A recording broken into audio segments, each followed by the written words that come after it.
Bismillahirrahmanirrahim. Assalamualaikum warahmatullahi wabarakatuh.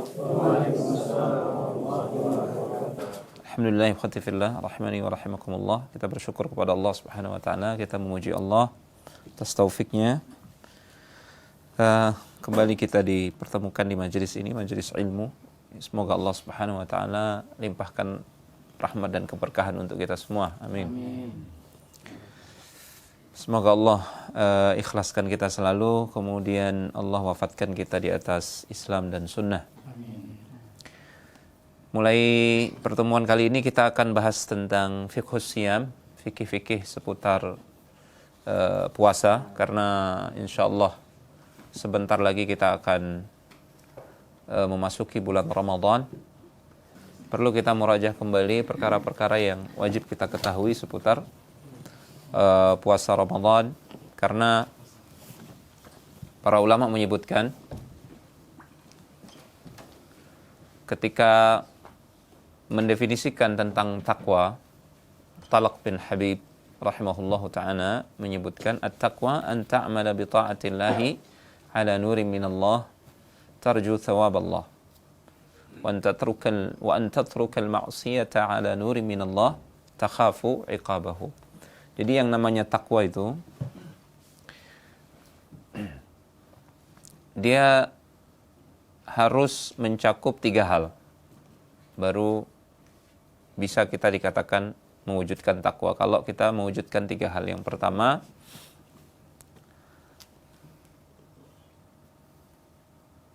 mengerjakan perintah Allah Subhanahu wa taala atas dasar ilmu dan keikhlasan. Jadi beramal, mengerjakan perintah Allah Subhanahu wa taala. Amal itu harus dengan ilmu. Nurun minallah, cahaya dari Allah itu ilmu. Kemudian yang ketiga, tarju thawabahu, mengharapkan ganjaran hanya dari Allah Subhanahu wa taala. Demikian pula ketika meninggalkan kemaksiatan, apa-apa yang dilarang oleh Allah.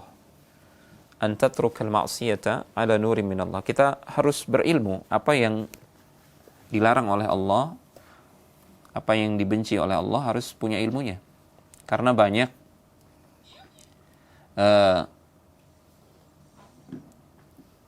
apa yang dilarang oleh Allah Subhanahu wa taala justru itu yang dianggap baik oleh manusia. Ya. Contoh misalkan bersalam-salaman dengan lawan jenis, ya kan? Dalam tradisi kebanyakan orang sekarang itu budaya baik, ya kan? Iya, itu budaya baik kalau sesama mahram. Tapi kalau bukan mahram, itu jadi dilarang oleh Allah Subhanahu wa taala. Ya. Nah, di situ pentingnya kita punya ilmu. Apa yang dilarang oleh Allah Subhanahu wa taala itu perlu kita tahu, karena banyak sekali apa yang Allah perintahkan justru berdasarkan tradisi manusia. Kebanyakan orang justru itu yang mereka tinggalkan, itu yang mereka larang. Apa yang Allah larang justru itu yang mereka kerjakan dalam tradisi manusia atau kebiasaan manusia. Maka standar kita itu apa yang diperintahkan dan apa yang dilarang oleh Allah, dan itu butuh ilmu. Kalau nggak ada ini, kita akan beramal asal-asalan, tidak jadi takwa dia, tidak jadi takwa. Kemudian yang paling penting yang ketiga adalah ikhlas. Ketika mengerjakan perintah hanya mengharap wajah Allah Subhanahu wa taala, ganjaran dari Allah Subhanahu wa taala. Dan ketika meninggalkan larangan hanya takut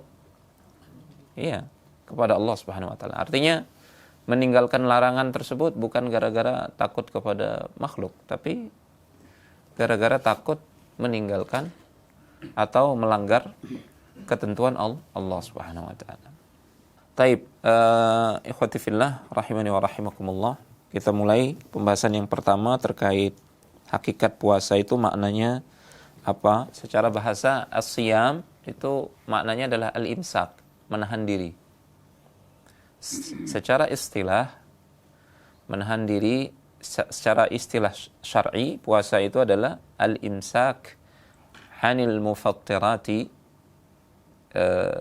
ay 'anil akli wasyurbi wasairil mufattirati min tulu'il fajr ila ghurubis syams ta'abbudan lillahi tabaraka wa ta'ala.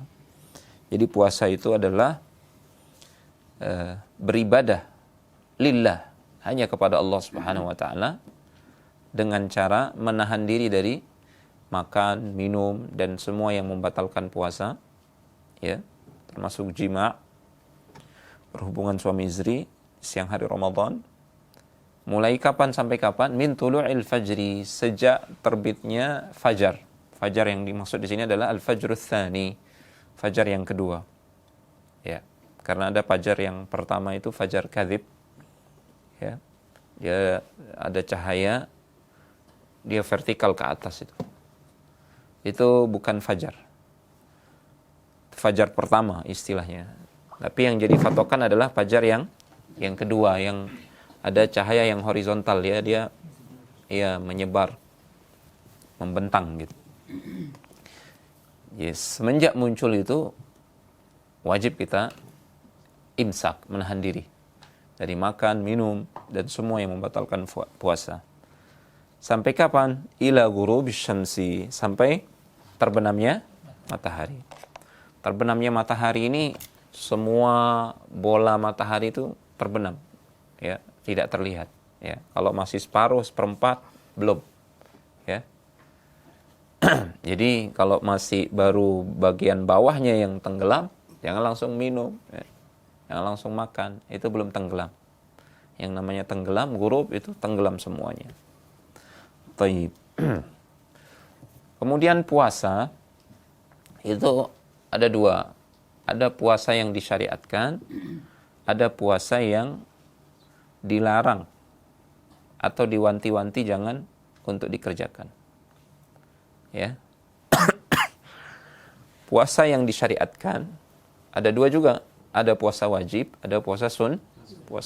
Puasa wajib contohnya puasa Ramadan. Kemudian apalagi puasa nazar. Kalau sudah nazar maka wajib ditunaikan. Apalagi qadha. Puasa qadha ini wajib. Baik. Puasa sunnah banyak, Senin Kemis, puasa Arafah. Tapi bagi yang tidak haji, ya, puasa Arafah ini sunnah bagi yang tidak haji. Puasa Ayyamul Bid, 3 hari dalam sebulan. Ya. Apalagi puasa Daud, ya, banyak puasa sunnah. Adapun puasa yang dilarang, yang haram, ada dua juga, ada yang haram, ada yang makruh. Ya.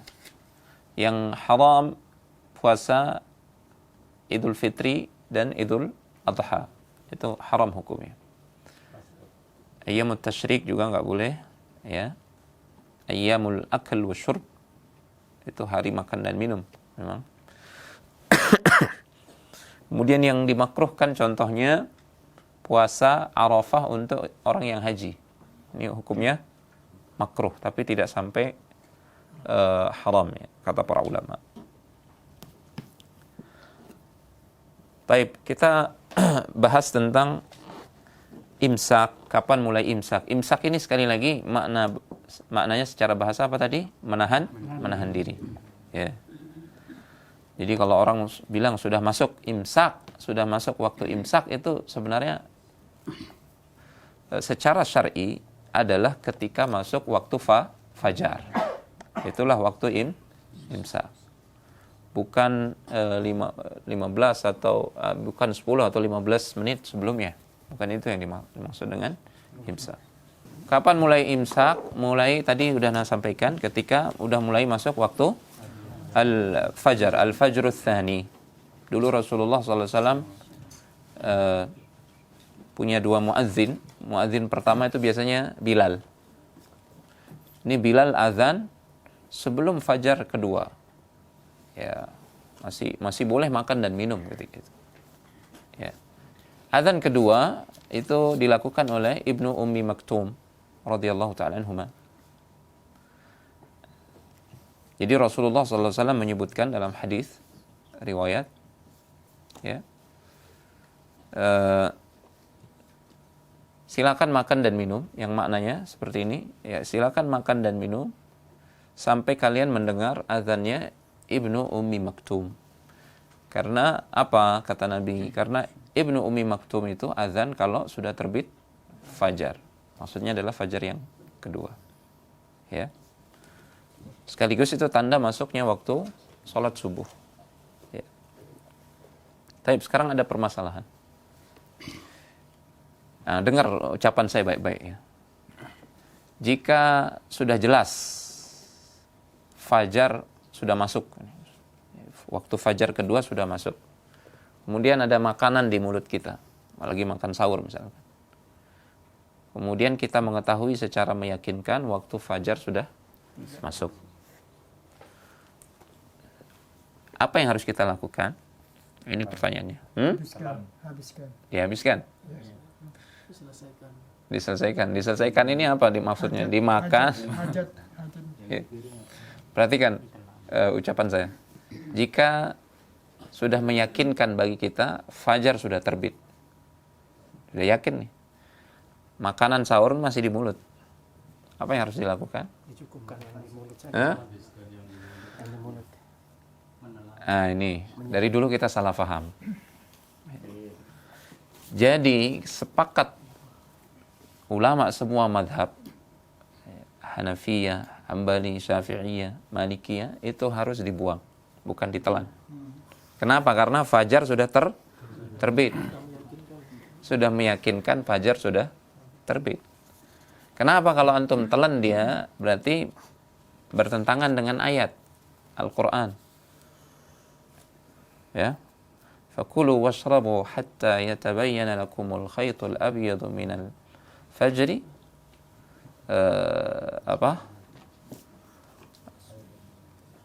Wakulu washrabu hatta yatabayyana lakumul khaytul abyadu minal khaytil aswadi minal fajri. Thumma atimmus siyama ilal lail. Jadi ayat ini menyebutkan makan dan minum kalian sampai jelas masuknya waktu fajar. Berarti kalau sudah fajar itu sudah masuk, berarti tidak boleh makan dan minum. Kalau antum makan dia itu, berarti antum bertentangan dengan ayat ini. Makanya sepakat para ulama menyebutkan hukumnya batal puasa kalau ditelan. Tapi ingat catatannya, kalau antum tahu dengan meyakinkan waktu fajar sudah masuk. Taib. Bagaimana dengan riwayat yang lain yang menyebutkan Rasulullah SAW memerintahkan kepada salah seorang sahabatnya, ketika engkau mendengar azan, kemudian masih ada makanan atau minuman di tanganmu, maka tunaikan hajatmu. Ini kata para ulama, ini jika belum meyakinkan fajar itu sudah masuk. Kita hanya baru mendengar orang azan. Kita hanya baru mendengar orang azan dan kita yakin fajar belum masuk. Ya. Tapi misalkan antum sahur di pinggir pantai sebelah timur misalkan. Orang belum azan tapi antum lihat sudah fajar sudah muncul. Walaupun orang belum azan, antum wajib menahan diri dari makan dan minum. Walaupun orang belum azan. Berarti azannya yang terlambat. Ya. Azannya yang terlambat. Sebaliknya, ketika antum misalkan berada di sebelah barat, orang belum azan tapi antum lihat sudah meyakinkan matahari sudah terbenam, maka sudah boleh buka puasa walaupun belum azan. Jadi patokannya adalah terbitnya fajar dan tenggelamnya matahari. Bagaimana sekarang kita tinggal di tempat yang kita tidak bisa lihat kapan fajar terbit, kapan matahari terbenam, apalagi sekarang banyak polusi cahaya kan. Kita tinggal di kota.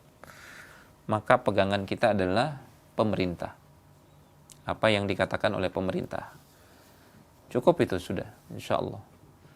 Pemerintah mengatakan misalkan waktu fajar sekian, atau dan secara uruf di tempat kita itu azannya mengikuti waktu yang ditetapkan oleh pemerintah, maka cukup bagi kita itu sebagai patokan.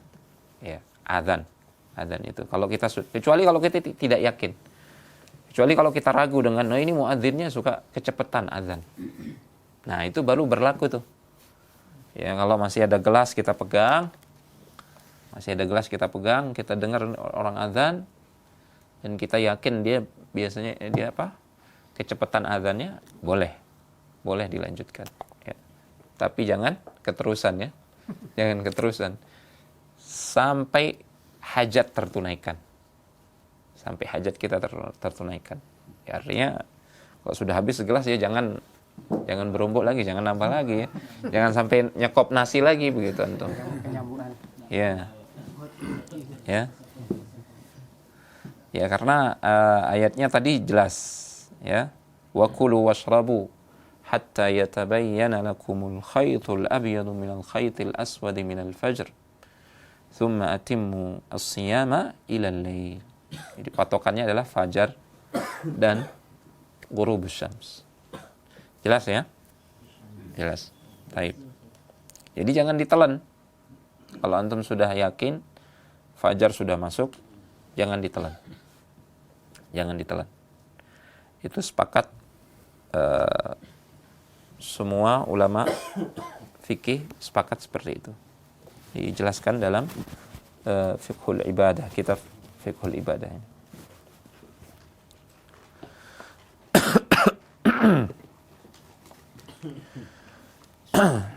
Baik, ada lagi permasalahan. Ini untuk menguatkan pemahaman kita terkait kapan mulai imsak, menahan diri, dan kapan boleh berbuka. Antum safar misalkan, bepergian, mau naik pesawat, di bandara sudah azan, masuk waktu berbuka, iftar, ya, antum dengar suara azan segala macam, antum iftar. Pas naik pesawat, ternyata matahari kelihatan. Yang jadi pertanyaan, boleh makan nggak di pesawat? Para ulama menyebutkan sudah boleh makan, tetap boleh makan. La yalzimuhu al-imsak, atau la yalzamuhu al-imsak, kata para ulama.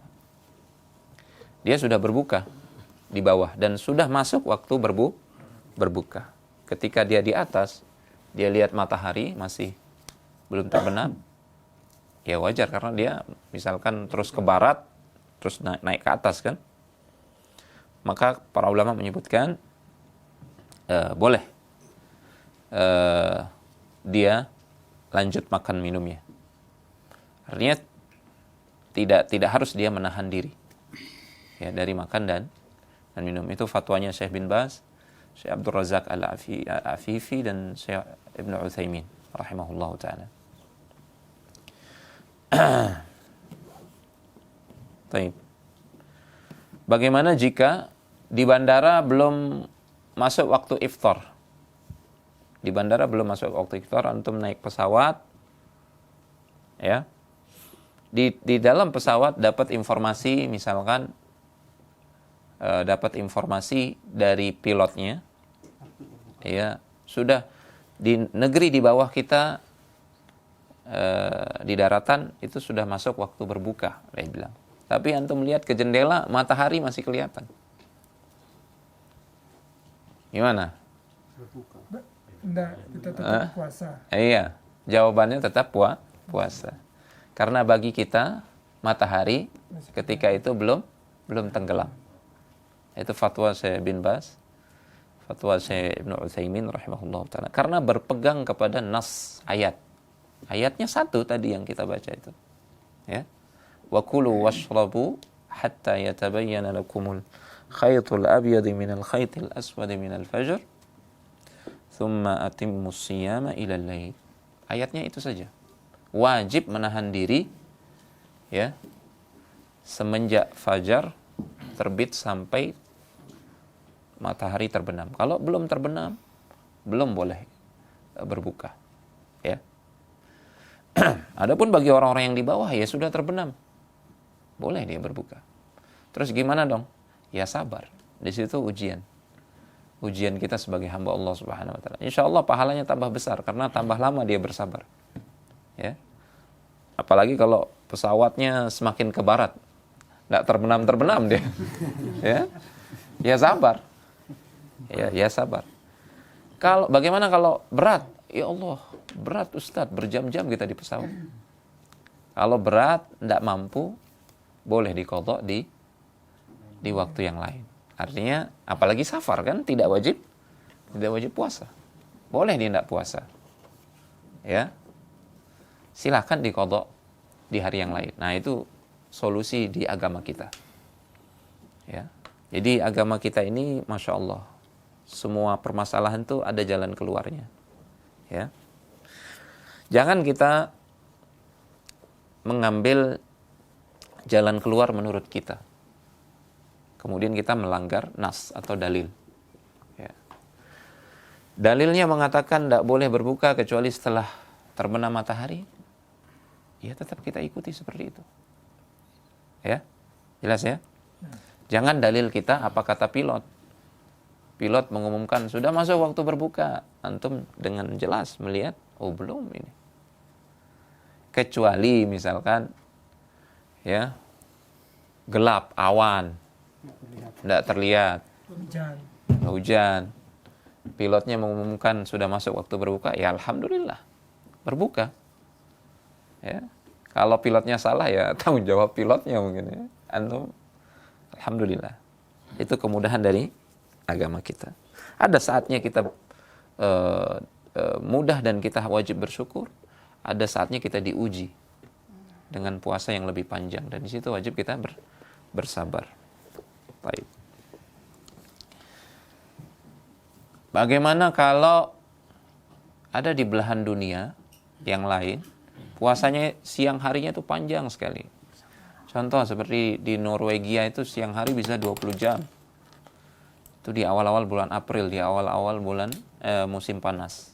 Sudah masuk musim panas, itu bisa enggak tenggelam matahari itu. Ya. Bisa enggak tenggelam dia. Jadi antum bayangkan kalau di awal-awal bulan April itu siang hari itu 20 jam. Ya, dia baru terbenam sebentar, nanti 4 jam kemudian dia terbit lagi. Nah, bagaimana hukumnya? Ikuti sesuai dengan kondisi. Ikuti sesuai dengan dalil. Ya. Dalil mengatakan wajib menahan diri semenjak fajar terbit sampai terbenamnya matahari. Berarti puasa 20 jam. Ya Allah berat Ustaz, sabar. Kalau ndak kuat, nah ini. Kalau ndak kuat, walaupun dia mukim, tidak safar, boleh dia tidak puasa pada hari itu dan qadha di hari yang lain. Ini fatwa Majma' Fikih Islami, fatwanya Syekh bin Baz dan yang lain-lain juga. Syekh Ibnu Utsaimin juga berfatwa demikian. Tapi dengan syarat itu kalau negeri tersebut siang dan malamnya itu masih bergantian dalam 24 jam. Ya kan? Dia masih bergantian dalam 24 jam. Masih ada siang dan malam dalam 24 jam. Ada waktu-waktu tertentu di pertengahan musim panas. Itu tidak tenggelam-tenggelam matahari. Di Norwegia bagian utara itu, ya, tidak tenggelam-tenggelam. Iya, jadi kelihatan seperti mau tenggelam, terbit lagi. Jadi siang terus dia. Nah, di sini berlaku kondisi luar biasa. Ada hadis Rasulullah SAW yang menyebutkan tentang kondisi nanti di akhir zaman, ketika muncul Dajjal. Nanti kan ketika Dajjal itu muncul, ya, sehari itu bisa serasa panjang sekali, ya, serasa disebutkan dalam riwayat itu seperti setahun. Ada satu hari itu seperti setahun panjangnya. Sehari setahun. Begitu para sahabat bertanya kepada Rasulullah, terus gimana kita sholat waktu kalau kita mendapati hari seperti itu, wahai Rasulullah? Faqduru lahu, taksir dia, kata Rasulullah, taksir. Jadi di satu hari yang satu hari itu lamanya selama setahun, ya, kita bagi dia, pokoknya kita harus sholat 5 waktu kurang lebih dalam 24 jam. Dalam 24 jam itu kita harus sholat 5 waktu. Bukan 1 tahun itu dibagi 5. Dong lama sekali, antum tidak sholat jadi. Kita tidak sholat kalau seperti itu. Ya. Nah, kasus yang seperti itu berlaku juga untuk negeri-negeri kaum muslimin atau kaum muslimin yang tinggal di kutub. Wilayah-wilayah mendekati kutub itu. Siang harinya panjang sekali. Bahkan tidak ada malam. Ya. Walaupun jam 10 malam, itu di sana masih matahari masih terbit, kelihatan. Nah, bagaimana hukum fikihnya? Nah, hukum fikihnya sama, ditaksir. Jadi 24 jam itu dibagi. Ya, mengikuti daerah kaum muslimin yang terdekat yang siang dan malamnya itu bergulir dalam 24 jam.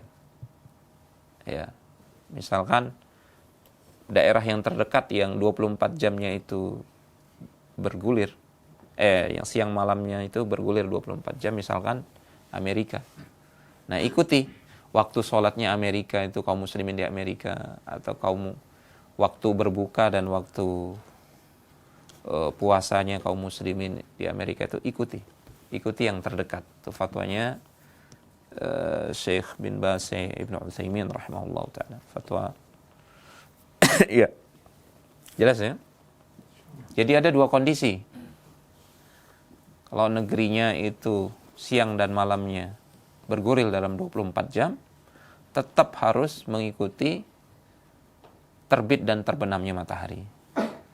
Tapi kalau enggak terbenam matahari itu, maka ikuti jadwal negeri terdekat kaum muslimin yang mereka siang dan malamnya itu bergulir dalam 24 jam. Itu solusinya. Ya.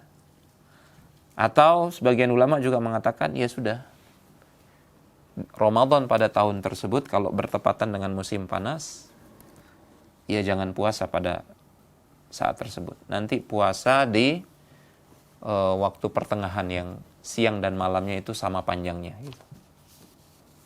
Itu dia. Jadi dengan demikian kita tidak melanggar ayat. Karena ayatnya tegas, menahan diri wajib semenjak terbitnya fajar sampai terbenamnya matahari. Jelas ya? Baik. Kecuali dalam kondisi luar biasa. Seperti tadi. Siangnya terus menerus. Yaitu tidak ada istilah fajar dan tidak ada istilah terbenam. Ya. Idza dhaqal amru ittasa'ah, kata para ulama. Kalau permasalahannya sudah darurat, sudah sempit, maka syariat kita memberikan kelapangan. Ya. Syariat kita memberikan kelapangan. Ad-daruratu tubihu al-mahdhurat. Kondisi darurat bisa menghalalkan apa yang sebelumnya dilarang, apa yang pada asalnya dilarang. Ya. Jelas sampai di sini? Jelas ya? Baik. Kemudian kita bicara terkait syarat wajibnya orang berpuasa. Syarat wajib. Syarat wajib puasa yang pertama adalah Islam. Orang itu dia Islam. Kemudian yang berikutnya saya sampaikan dulu secara ringkas.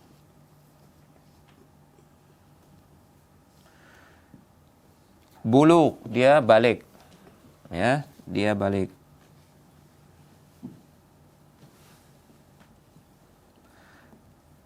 Kemudian yang ketiga al-aql, dia berakal.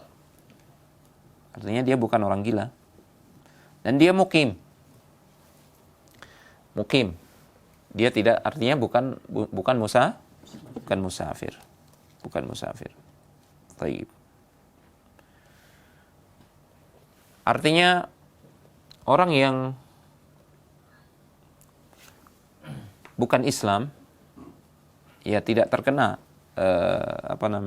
belum mencukupi syarat untuk berpuasa. Kalaupun dia puasa, orang yang kafir atau dia punya akidah kufur dalam hatinya, sekalipun ngaku muslim, naudzubillah, tidak diterima, tidak sah puasanya. Ya. Tapi bagaimana kalau ada orang kafir terus masuk Islam di pertengahan puasa? Siang hari lagi. Hari Jumat dia masuk Islam, setelah Jumatan disaksikan oleh orang-orang yang Jumatan. Maka para ulama mengatakan setelah dia masuk Islam, wajib dia menahan diri dari makan dan minum sampai terbenamnya matahari. Dan besoknya dia sudah wajib berpuasa. Wajib berpuasa. Semenjak besoknya itu sudah wajib dia berpuasa. Terus dan tidak wajib dia mengqadha yang sebelumnya ketika dia kafir.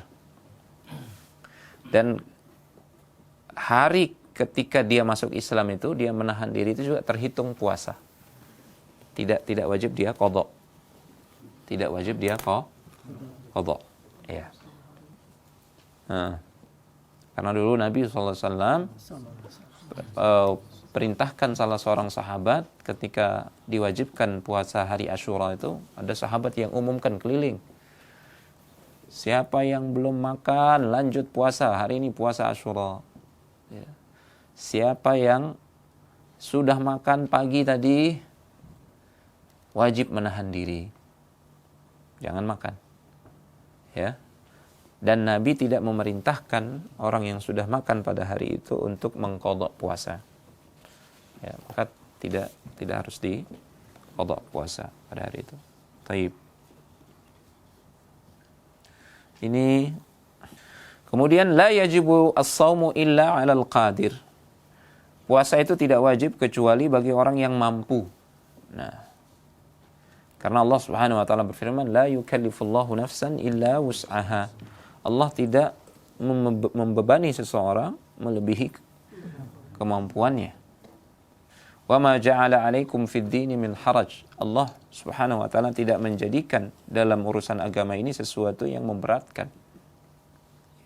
Makanya tidak ada ibadah yang secara umum tidak bisa kita lakukan, itu tidak ada. Semua apa yang Allah syariatkan dan perintahkan pasti bisa kita lakukan. Pasti bisa kita lakukan.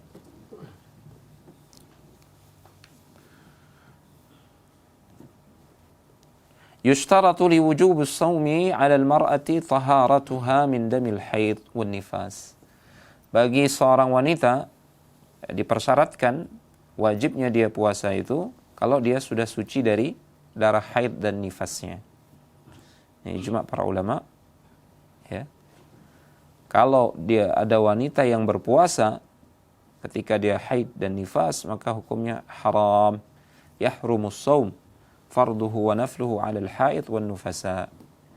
Haram hukumnya wanita yang haid dan nifas itu untuk berpuasa, termasuk puasa sunnah juga, enggak boleh. Ya. Dan wajib qadha. Wajib qadha. Di bulan Ramadan dia haid atau nifas, wajib qadha, bukan fidyah ya. Lain, itu untuk fidyah itu lain. Nanti akan kita bahas insyaallah.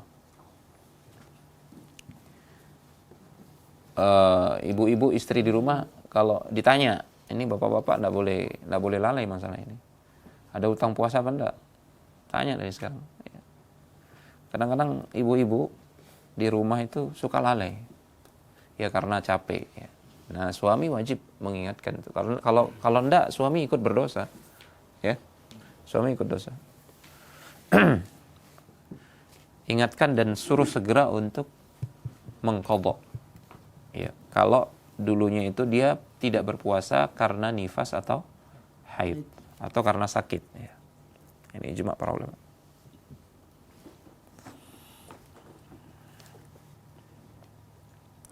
Hukmu imsaki baqiyatil yaumi idza tahuratil haidu aw an-nufasa athna'a nahari Ramadan. Hukum orang yang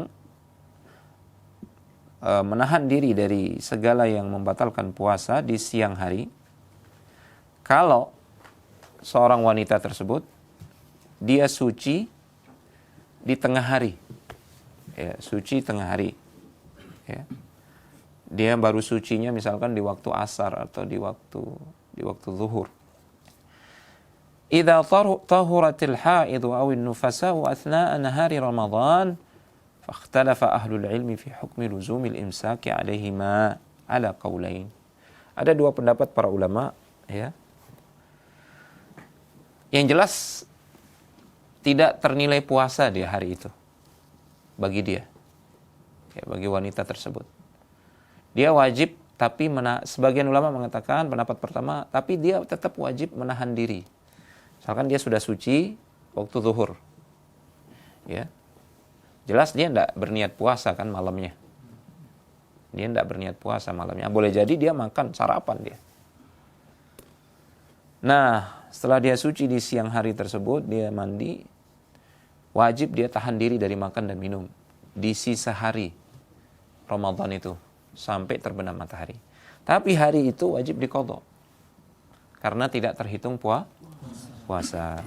Yang wajib imsak ini, wajib menahan diri ini pendapatnya Hanafiyah dan pendapatnya Hanabilah, madhab Hambali. Dan ini pendapat yang dipilih oleh Syekh bin Baz rahimahullahu ta'ala. Ya, bukan Syekh Utsaimin, bukan Syafi'iyah ya. Adapun Syafi'iyah ya, kemudian Malikiyah dan Syekh Muhammad bin Shalih Al-Utsaimin, pendapatnya itu beliau tidak wajib dia menahan diri dari makan dan minum. Artinya ketika dia sudah suci tetap boleh makan dan minum. Alasannya karena tidak ada dalil yang mengharuskan dia untuk menahan diri dari makan dan minum.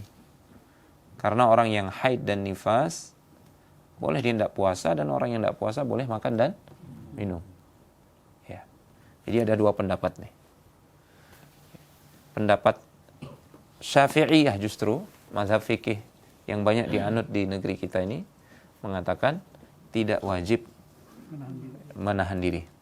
Setelah suci di siang. Ya, kalau dia sucinya di siang hari. Tapi sepakat semua ulama wajib qadha. Wajib qadha hari itu.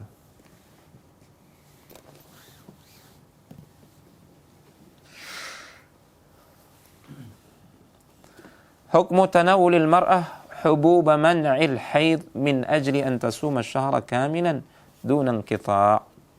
Bagaimana kalau perempuan kepingin minum obat pencegah haid? Tujuannya supaya bisa puasa Ramadan sebulan penuh. Boleh atau tidak? Di sini katakan yajuzu isti'malu dawa'in mubahin li ta'khiril haidhi. Boleh. Walaupun tidak dianjurkan oleh para ulama. Tidak dianjurkan. Hukumnya boleh karena tidak ada larangan. Tidak ada larangan dari syariat.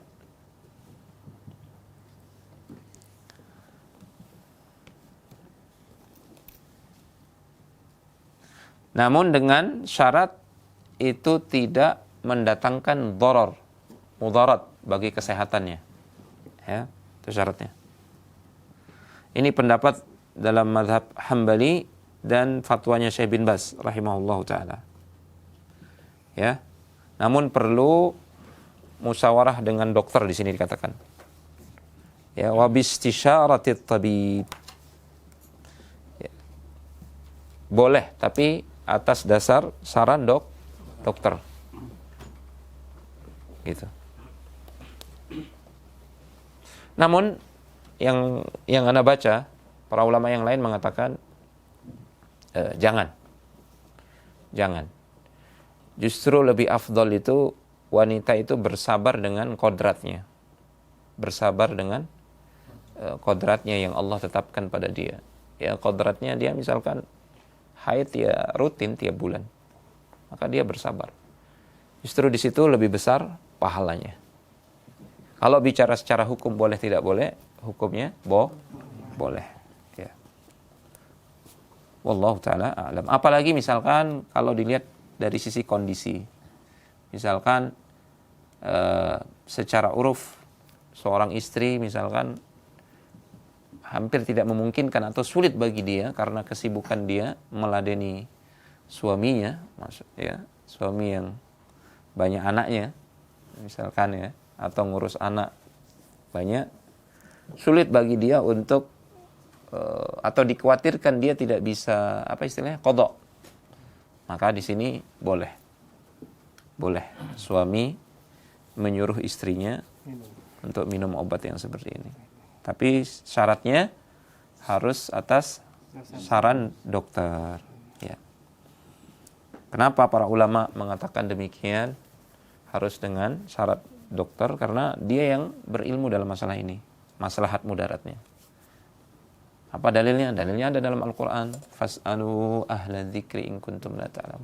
Tanyakanlah kepada ahli ilmunya jika kalian tidak mengetahui. Ya. Baik. Dulu ada seorang ulama pernah ditanya, dia satu meja dengan salah seorang orientalis lah, orang yang orientalis itu apa istilah kita kalau orientalis ini? Ya, orang-orang yang cari-cari kesalahan Islam supaya orang mau murtad atau tidak mau masuk Islam gitu. Dia bilang ke ulama ini, agama Anda ini katanya sudah sempurna, semua ajaran ada dalam agama Anda. Oh iya katanya, betul, dijawab gitu. Tapi kalau gitu tunjukkan saya, ada nggak di Al-Quran itu, kebetulan mereka lagi makan, ada nggak di dalam Al-Quran itu cara membuat makanan ini gitu dia bilang. Kemudian ulama itu mengatakan ada. Ya. Kemudian ulama tersebut panggil kokinya, ditanya gimana cara bikin makanan ini, dijelasin cara bikin makanannya. Ya. Kemudian ulama ini membawakan ayat tadi, fas'alu ahla dzikri in kuntum la ta'lamun. Nah, ginilah Al-Qur'an mengajarkan cara membuat makanan ini gitu. Tanya kepada ahlinya. Tanya kepada kokinya yang ahli makanannya ini, kokinya yang bisa buat ini. Suruh tanya gitu. Ya, jangan tanya masalah makanan ke ya, tukang bangunan misalkan. Ya. Artinya kita bekerja juga ikhwati fillah sesuai dengan keahlian kita. Ya. Ini penting juga buat pemimpin-pemimpin, kepala di pondok ini, koordinator-koordinator, tempatkan teman-teman kita ini pada keahliannya masing-masing. Ya. Karena kalau tidak, rusak, kacau balau pekerjaan. Ya. Tapi mungkin hanya itu, insya Allah nanti akan kita lanjutkan lagi pembahasan yang lain terkait hal ini. Semoga Allah Subhanahu wa taala memberikan taufik. Hadza wa sallallahu ala nabiyina Muhammad wa ala alihi wa sahbihi wasallam wa akhiru da'wana alhamdulillahi rabbil alamin. Assalamualaikum warahmatullahi wabarakatuh.